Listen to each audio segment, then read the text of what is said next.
Il-partitari Maltin tat-tim ta' fama mondjali Manchester United se jkollhom l-opportunità li jaraw 11 plejer leġġendarju jilagħbu partita ta' esibizzjoni kontra ċ-champions preżenti Valletta FC. Waqt din il-logħba lil minna se jmur kollu għal kresh tal-Ursolini f'Santa Venera.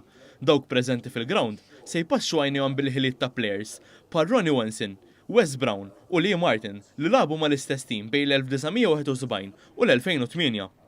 F'kumment li tal-One News, il-President ta' Valletta FC Viktor Xriħa stqar li din hija opportunità sabiħa għall plejers u wisq iżjed għall-partitari li se jmorru biħġarhom jaraw din il-logħba ta' esibizzjoni.